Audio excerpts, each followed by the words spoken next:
Voltei a dirigir depois de 8 anos sem tocar em um volante. Oi gente, sejam muito bem-vindos a mais um vídeo. Meu nome é Lorena Goulart e hoje eu quero compartilhar com vocês um pouquinho da minha história com a direção e de alguma forma inspirar, ajudar alguém do lado aí também. Atualmente eu e meu marido moramos aqui em Portugal e foi exatamente depois da imigração que a necessidade de ser mais independente na direção cresceu. Eu tirei minha carteira quando eu tinha 19 aninhos, hoje eu tenho quase 28.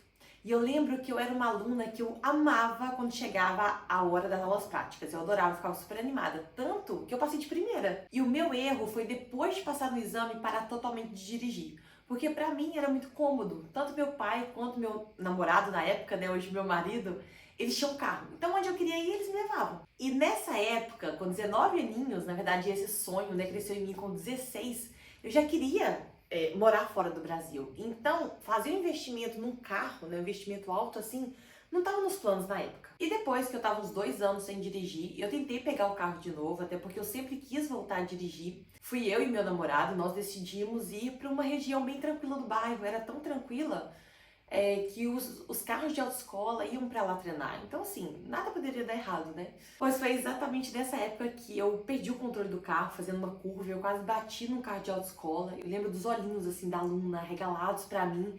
E desde aí eu já encostei e saí do carro e eu fiquei anos e anos e anos e anos sem conseguir pensar em sentar no carro de motorista. Eu lembro um susto tão grande de ter perdido o controle do carro que isso virou um trauma. E eu nunca mais esqueci. E até agora eu não contei o motivo que eu decidi tirar a carteira, né? Não foi por pressão dos pais, não foi por, vou tirar a carteira porque tem que ter a carteira. Não. Eu sempre pensei assim, eu preciso saber e poder dirigir quando alguém precisar de mim. Por exemplo, alguém tá passando mal e eu consigo salvar uma vida, né? Pegando a pessoa, colocando ela dentro do carro e dirigindo, levando ela muito mais rápido para aquele hospital. E esse motivo, ele nunca mudou. E ele ficou mais forte quando só eu e meu marido imigramos. E acabou que juntou isso, mais a necessidade de dirigir e me fez dar o primeiro passo, que foi procurar uma psicóloga. E eu decidi começar por terapia porque foi exatamente o que eu falei com vocês. Eu não conseguia me imaginar sentando no banco do motorista, girando a chave do carro. Então, misericórdia, gente. Era coração palpitando, mão suando, era desespero total. O que nós fizemos que ajudou muito, e eu indico para todo mundo, e não só pro medo de dirigir em si, mas para qualquer outro de paralise, é fazer a dessensibilização sistemática, onde você vai se expondo aos poucos ao seu medo. Eu não sou assim expert nisso, mas o que a gente fez foi o seguinte: começamos com a psicóloga narrando os meus passos, até chegar no ponto ali, né, de eu dirigir, sair com o carro. E nisso eu ia dando nota para minha ansiedade em cada passo. Eu lembro que quando ela falava, você pegou a chave do carro e está indo para a garagem, gente, o meu coração ia quase sair pela boca. Aí lá, de 0 a 10, como é que tá a sua ansiedade? Eu, 200. Todos os sintomas de ansiedade já apareciam no meu corpo só de pensar. Só que o engraçado é que a cada vez que a gente fazia isso, porque ela repetia esse exercício por várias e várias vezes, mais tranquila ia ficando. E a nota da ansiedade para aquela ação especial ia abaixando, abaixando, abaixando. Depois que vencemos essa etapa, eu fui para a prática. E a prática começou assim, começou comigo abrindo a porta do carro, sentando no banco do motorista e não fazendo absolutamente nada. Ficava ali por alguns minutos sem fazer nada. E eu fiz isso por vários dias durante uma semana, e só isso. Na próxima semana, a gente já fazia tudo da semana anterior e ia adicionando mais algumas tarefas, como mexer no retrovisor, colocar cinto, girar a chave na ignição. Depois eu comecei já a fazer movimentos na garagem com o carro, então vai pra frente, vai pra trás, tira o carro da garagem, volta o carro pra garagem. Comecei a dirigir à noite com meu marido também. E esse processo parece rápido, né, contando assim, mas isso durou 1 ano. E mesmo assim, nesse tempo todinho, e na verdade, em todo momento da minha vida até aí, eu nunca tinha dirigido sozinha, sempre tinha alguém do meu lado, sempre.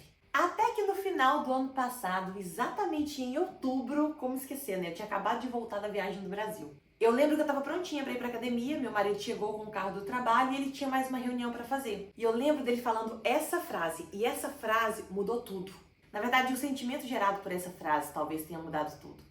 Que foi: amor, quando você acabar na academia, me liga que eu vou te buscar.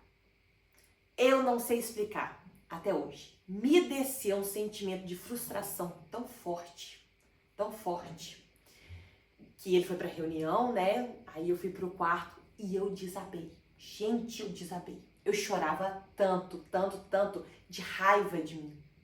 Sabe, eu tava com muita raiva de eu ter o carro na garagem e de eu me sentir muito fraca a ponto de eu não conseguir pegar o carro e ir pra academia, que era super tranquilo, sabe, de ir pra academia de carro. Mas eu não conseguia. Pelo fato exatamente de fazer isso sozinha, eu não conseguia. E eu consigo lembrar, gente, assim, daquele sentimento forte tomando conta do meu corpo. Sabe o que eu fiz? Eu peguei a chave, eu desci pra garagem, eu girei a chave e eu fui. Tremia, mas tremia de perder o controle do meu corpo. A perna balançava tanto, tanto, tanto, tanto, tanto. Eu deixei o carro morrer umas 3 vezes, mas eu fui, gente.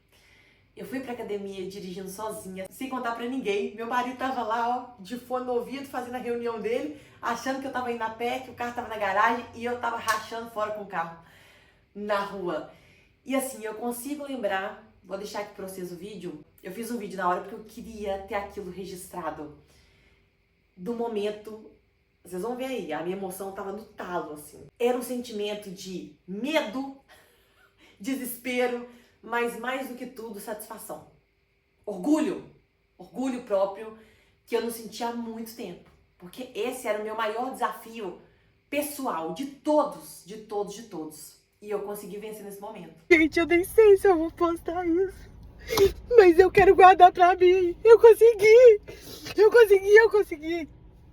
Pela primeira vez eu saí com o carro sozinho, com muito medo. As minhas pernas estão tremendo muito, mas eu consegui. Eu cheguei na academia e eu acho que eu peguei contramão.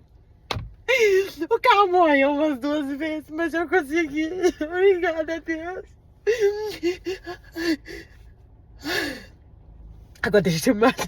Tá suando. E desde aí eu nunca mais parei. Eu fui adicionando aí mini desafios pra mim a cada dia. Então, ouvir música durante a direção, conversar com alguém quando eu dirigia, pegar a estrada, fazer baliza, seguir outro carro. E pra finalizar, eu acredito que essa vida, exatamente do jeitinho que nós vivemos, ela só acontece uma vez só. E é um desperdício muito grande a gente deixar de fazer coisas que a gente quer muito, por um medo que muitas vezes só existe na nossa cabeça. É super clichê essa frase, mas eu acho ela muito forte, muito verdadeira. É melhor a gente correr o risco, é melhor a gente tentar mesmo, do que chegarmos ali no final da vida e começar os ICs. E se eu tivesse migrado? E se eu tivesse tirado aquele projeto do papel?